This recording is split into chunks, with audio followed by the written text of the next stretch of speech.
Meus amores, agora nós vamos iniciar a nossa explicação da revisão de história. Quando for fazer o trabalhinho, acompanha o vídeo, a tia vai explicar todos os detalhes da nossa revisão, para que a gente possa fazer uma boa avaliação, ok? Então vamos lá, prestem bastante atenção, estou contando com vocês. Sabemos que a comunicação na pré-história era realizada de forma diferente dos dias atuais. Sim, porque hoje nós usamos o telefone, né, o cinema, a televisão, né, o teatro, usamos o jornal, usamos revistas, livros. Antes não. Antes as pessoas se comunicavam, deixavam a sua mensagem através de desenhos, correto? Então vamos dar uma olhadinha. Olha só. Desenhos, tá vendo? Que interessante. Ó.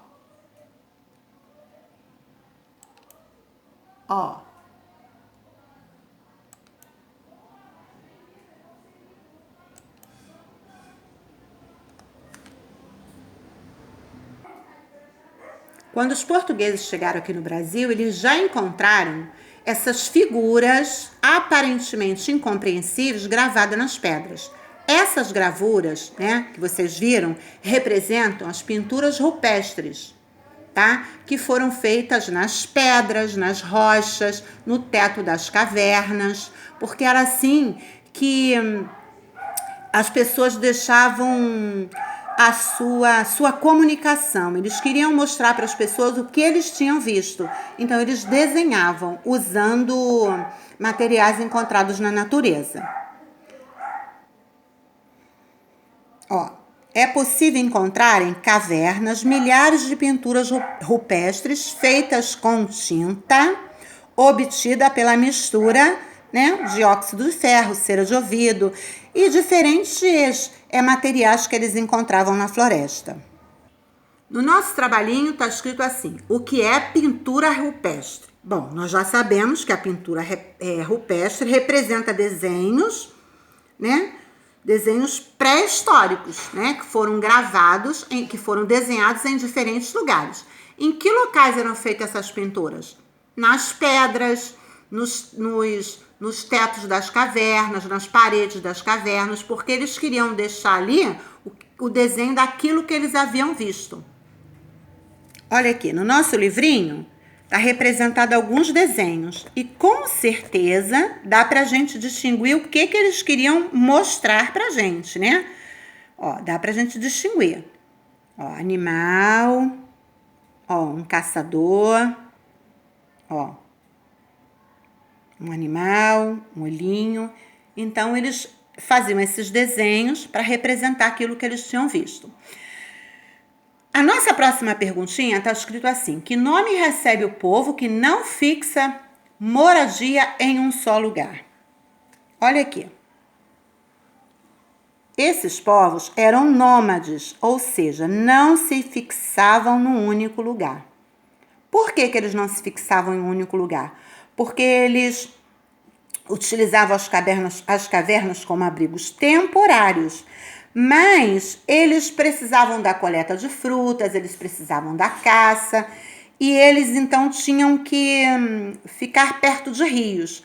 Quando o local onde eles estavam não oferecia mais tanto alimento, eles trocavam de lugar, eles se mudavam, eles iam para outra parte da floresta. Então, que nome recebe o povo que não fixa a moradia em um lugar? São os nômades, certinho? Então, já sabemos o que é a pintura rupestre, em que locais elas eram feitas e que nome recebe o povo que não fixa a moradia em um só lugar. Agora, o nosso trabalhinho está escrito assim: o Brasil possui um território imenso e, por isso, apresenta muita diferença entre as pessoas que vivem aqui. Por quê? Por que essas diferenças? Porque nós somos uma mistura de diferentes povos, né? Aqui no Brasil já tinha o índio era o dono da nossa terra, correto? Aí o português chegou, né? O europeu chegou. E depois os portugueses trouxeram os africanos para trabalhar. Então houve uma mistura do branco, do negro e do índio, que está aqui no nosso livrinho. Foram 3 as matrizes, foram 3 povos que deram origem ao povo brasileiro. Os brancos europeus, os indígenas nativos e os negros africanos. Aí a perguntinha está assim: que diferentes etnias deram origem ao povo brasileiro? Que diferentes povos deram origem ao povo brasileiro? Então já está representado aqui, né? É o branco, é o índio e é o negro. Agora está perguntando assim: o que é miscigenação? Miscigenação vem da palavra mistura. Então é a mistura dessas diferentes etnias. Misturou e deu origem ao povo brasileiro. Miscigenação é a mistura de povos, tá? As diferentes etnias se misturaram.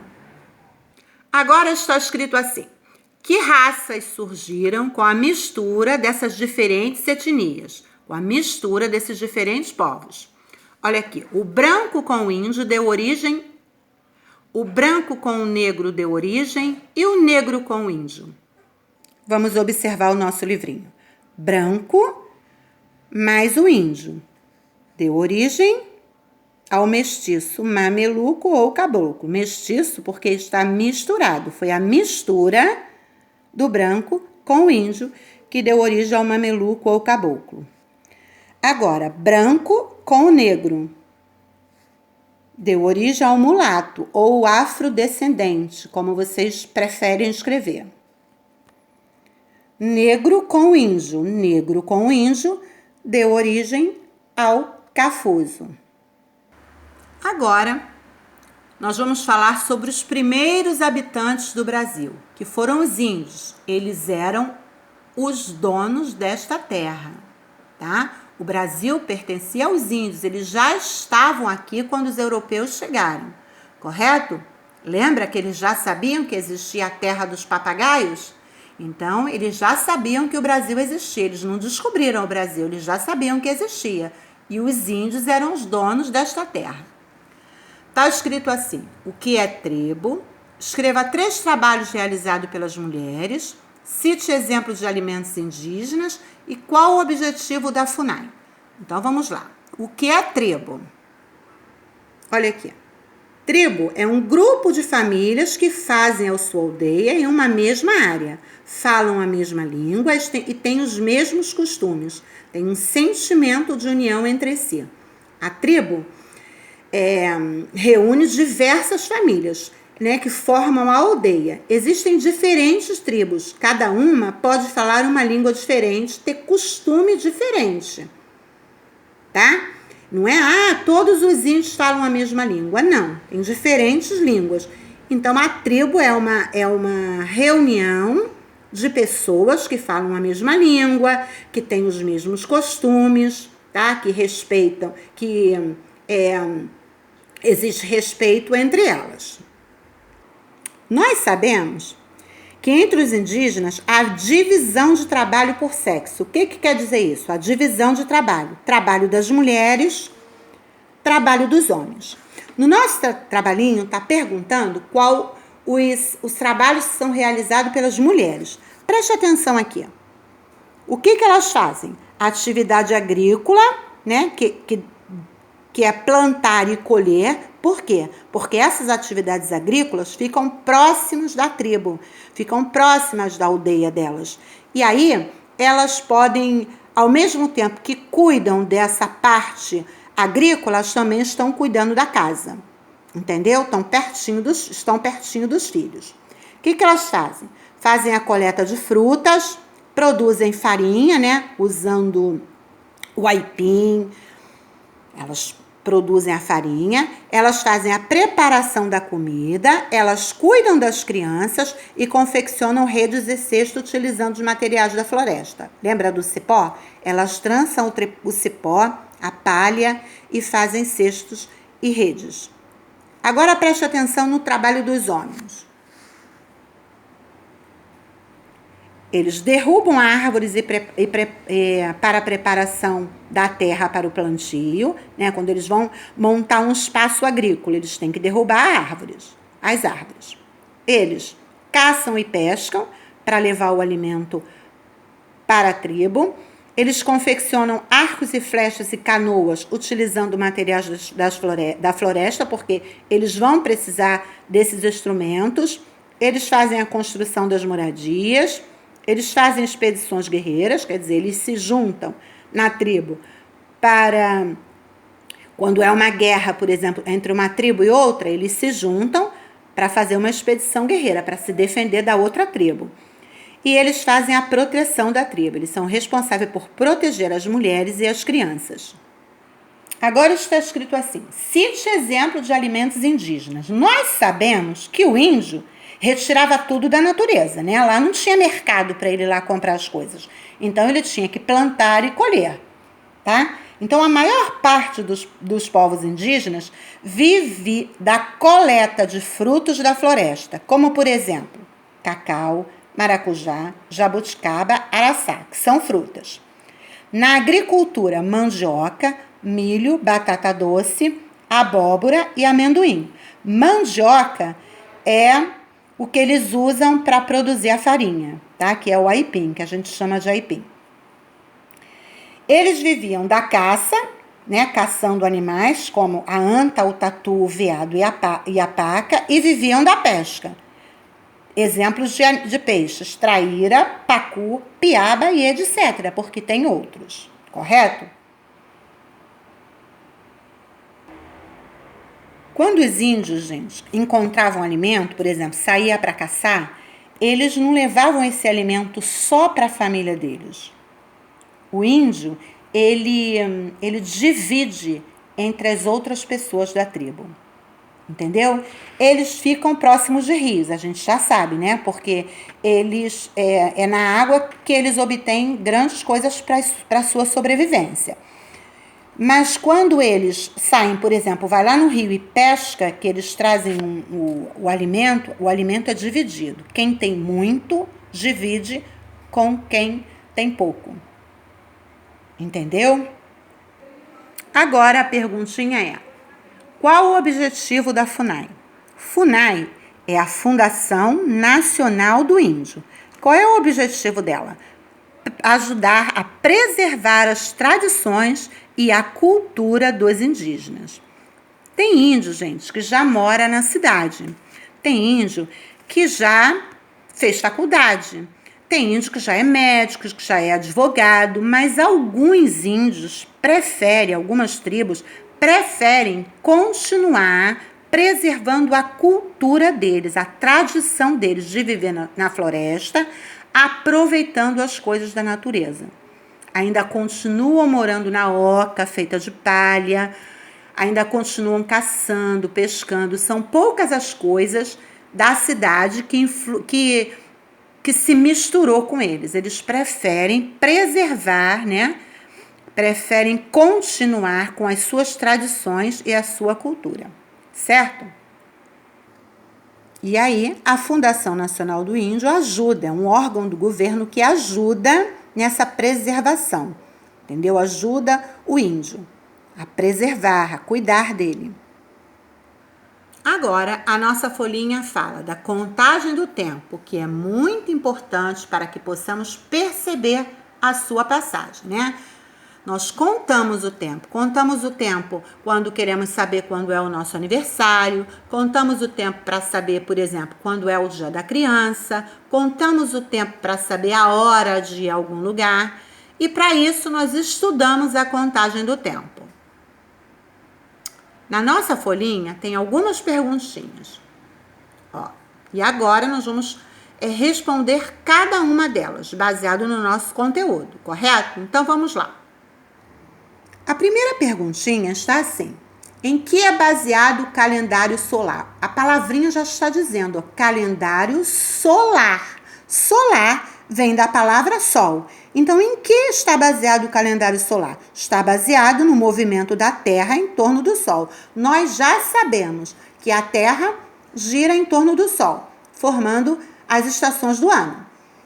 Então, o calendário solar se baseia nesse movimento da Terra em torno do Sol. Aí a próxima perguntinha tá: quais as fases da Lua? nós sabemos que existe o calendário lunar. Esse calendário lunar é baseado no movimento da Lua. Então, eles se baseiam nas fases da Lua, tá certo? Que está aqui, ó. Lua minguante, lua cheia, lua crescente, lua nova. Próxima perguntinha. Como é chamado o ano quando o mês de fevereiro possui 29 dias? Isso acontece de 4 em 4 anos. E é chamado ano bissexto, quando o mês de fevereiro tem 29 dias. O normal é ter 28, mas de 4 em 4 anos, o mês de fevereiro possui 29 dias. E aí, nós chamamos este ano de ano bissexto. Próxima perguntinha. Que calendário era usado pelos maias? Está aqui, ó. Os maias usavam o calendário solar e o lunar. Então, eles se baseavam no movimento da Terra em torno do Sol e se baseavam nas fases da Lua. Certinho? Próxima perguntinha. No Brasil, usamos o calendário gregoriano. O que esse calendário estabelece? Bom, o ano de 2020 vai ter 365 dias e 6 horas. Então, nós sabemos que o calendário gregoriano estabeleceu o ano em 365 dias e 6 horas. Entendeu? Por isso que nós usamos o calendário gregoriano, porque o calendário gregoriano tem 365 dias e 6 horas. E esse é o nosso calendário, é por ele que a gente está baseado. Ele estabeleceu 365 dias e 6 anos. A próxima perguntinha está escrito assim: que calendário é utilizado pelos judeus? Está aqui, ó. O calendário judaico é utilizado pelos judeus que vivem em Israel e em outros lugares do mundo. Eles usam o calendário judaico, a palavrinha judeu, né? E judaico vem da palavrinha judeu, então ficou fácil. A próxima questão fala das transformações ocorridas na cidade. Com as transformações ocorridas na cidade, nós percebemos que a industrialização atraiu muitas pessoas para os centros urbanos, né? A cidade foi crescendo com a industrialização. Foi construída diversas coisas. Aqui, ó.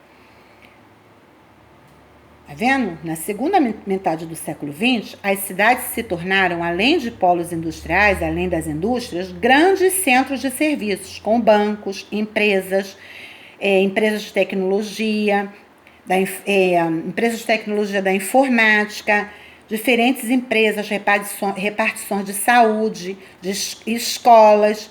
Então, a cidade foi crescendo, ó, como mostra a gravura do nosso livrinho. E aí, qual o principal objetivo dessas pessoas que saíram do campo para a cidade? Qual o objetivo principal que vocês acham que era delas? O objetivo era procurar uma vida melhor através do trabalho. Elas procuravam trabalho. Por que a internet é considerada um meio de comunicação que aproxima muito as pessoas? Porque através da internet a gente pode se comunicar com diferentes pessoas de diferentes lugares. Eu, por exemplo, eu estou na minha casa, vocês estão na casa de vocês e a gente está se comunicando. Estamos explicando o conteúdo, vocês estão observando. Então, a internet é considerado um meio de comunicação que aproxima as pessoas por isso, porque eu não preciso estar perto de vocês, mas eu posso passar o conteúdo para vocês. Lá a gente fica sabendo de notícia dos Estados Unidos, do Japão, da China, através da internet, que ficou muito mais fácil, a notícia chega muito mais rápido através da internet, entendeu? Então estudem, leiam as questões, respondam com bastante atenção. A provinha vai estar fácil, eu tenho certeza que vocês vão tirar notinha boa. Um grande beijo, fiquem na paz.